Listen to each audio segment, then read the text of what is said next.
You gotta tear it down before you can rebuild it. This week on Merricks Garage, I'm pulling the truck apart in preparation for putting it back together. It's gonna be a good one. Stay tuned. Merricks Garage. One of the last remaining parts is to get the core support all dialed in. As I mentioned earlier, the power plant winch does make things difficult, but I'm gonna pull a bunch of the cladding off right now and see if I can make it lower profile so I don't have to cut as much core support. I'm also gonna try and just window the core support where it goes across the power plant instead of doing the whole, just chop it all out. But here's what I'm working with. You can see the core support right back there. And the power plant is sitting kind of high.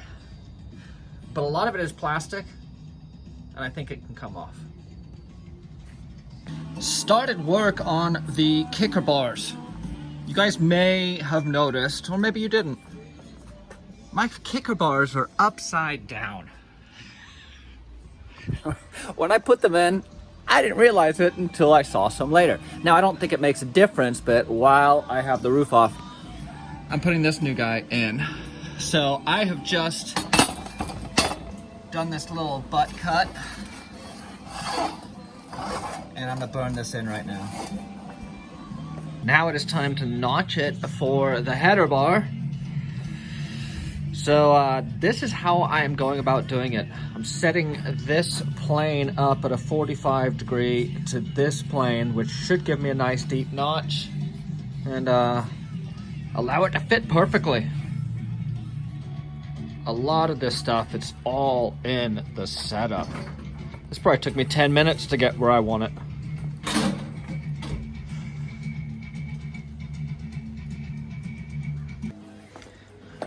Okay, I got somewhat of a weird one here. Pretend we're looking down, looking out of my windshield, with this being the header bar. The dash bar is gonna be that guy right there, and this is gonna be the kicker. So, got my nice, I got some notches up here that I am happy with.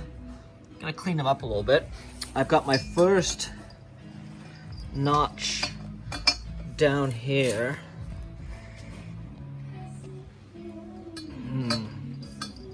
But it's been a little bit challenging. I'm gonna show you why here real quick.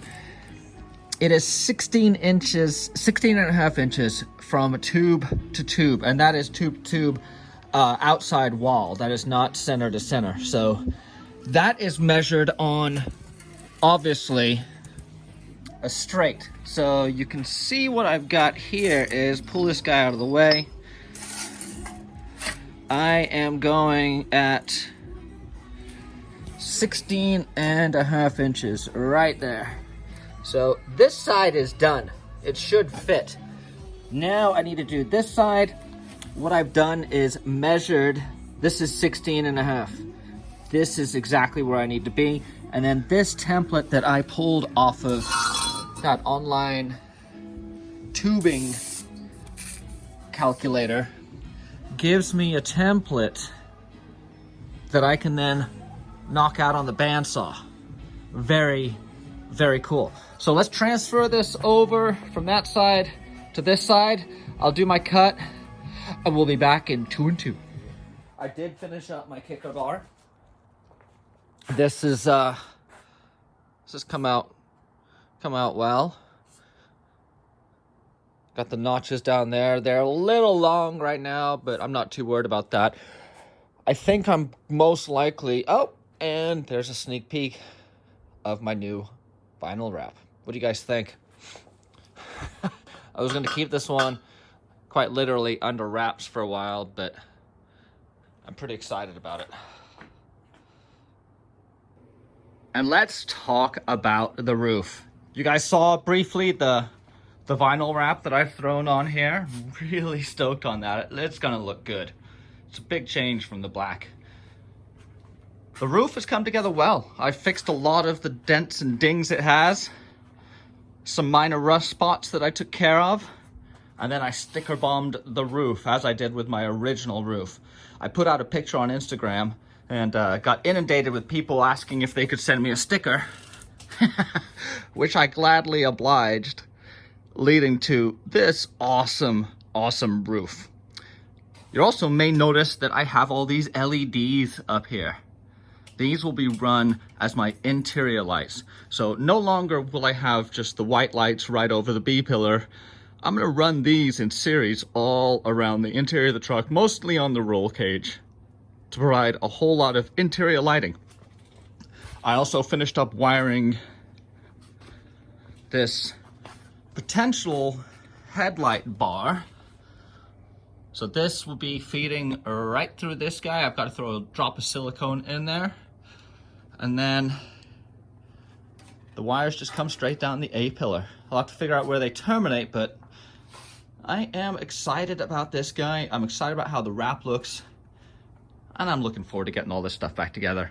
Tearing it down and realizing how good it's gonna look when it gets back together had really got me motivated to finish this guy up. I can't wait to be driving it all new and potentially rattle-free. Guys, this is the inner workings of my worn winch.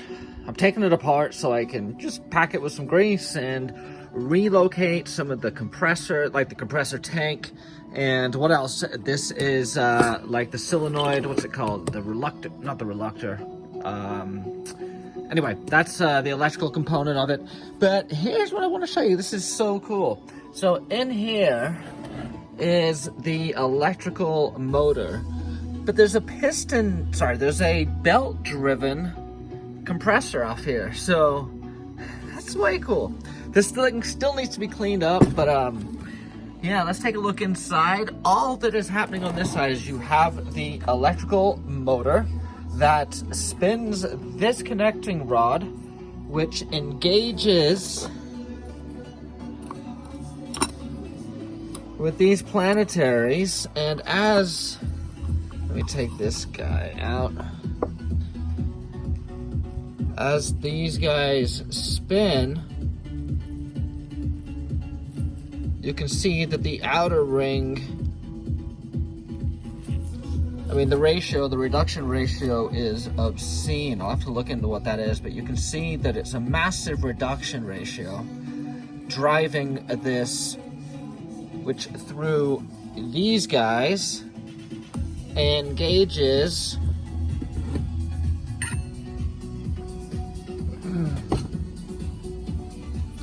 with this. It's basically a reduction box. I guess I've never really considered it that, but that's essentially what it is. Very cool. Time to pack this full of grease and put it back together. I have pulled the core support off today, so this is going to give you guys a better view of what I'm talking about. As you can see, I've hacked it. And so the rigidity of this core support was pretty lackluster. Everything's clear. I need to drain the radiator and get it back into the core support over here, which, let me show you how that's starting to come to. Sorry, everything's crowded in here right now, but I'm stoked on how this thing looks. Everything's coming back together nicely. I did buy a bunch of new hardware. I'm probably going to be doing that as much as I can to replace a bunch of this stuff before it breaks on me. That's one thing that I've always found useful, is replace stuff that you can, especially the plastic stuff, just because it's 30-year-old plastic and it's gonna break. In fact, a lot of it has broken for me, and just it's cheap, it's easy. Put new hardware in where you can, and don't worry about it when you can't. Yeah, these are the little clips I was telling you about. I'll put a link on my Amazon page so you guys can check those out. I'm also putting as many of these on as I can. This is a metal fastener as opposed to the plastic fasteners that hold a lot of this stuff together. So you've got a lot of this old plastic stuff that it works, but if I can replace one of these with one of these, I know I'm gonna get better bite. So I have replaced all of the ones down here and up top with steel, so this thing's pretty stable. Looking forward to getting this thing back on. I'm looking forward to having this thing looking clean again.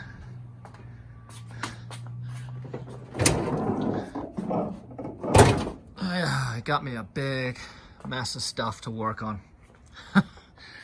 The teardown has commenced. I pulled the core support and radiator last night so I could get some access in here. Here is the radiator. I am going to test fit it in a second here on my core support, hoping that it is tall enough to fit in the factory location and use all my factory hardware, because this core support is clean and it would be really nice to have a more stock fitting core support and radiator for security, for clearance, for space, for airflow, for a bunch of reasons. But as you guys can see, there's some wiring to take care of. I am once again gonna be doing some wiring cleanup. I like to do it every time I rebuild it just because it changes constantly and I'm always improving and learning on how I can make things look neater. I think I'm gonna be moving, well, I know I'm gonna be moving my transmission cooler, my power steering cooler, and my air compressor down to here. And that's gonna reduce the runs of my transmission lines. They will no longer have to cross on top of the engine, across in front of the engine, which will be good. And I think I'm gonna get some decent airflow underneath if I put them down here with maybe some extruded metal for a mounting base. But yeah, progress. This is gonna be quite a bit quicker than some of the projects I've done. There is not very much fabrication involved compared to times past. The grill is starting to take shape nicely. I've hit it with quite a few coats of steel it. I love how this stuff lays down. It just looks super clean. I am sticking with the stock headlights at this point because I want to get this guy back together. But look at it. This is it's about as clean as you get, and I am psyched on it. It's gonna be a nice addition to the front of the truck.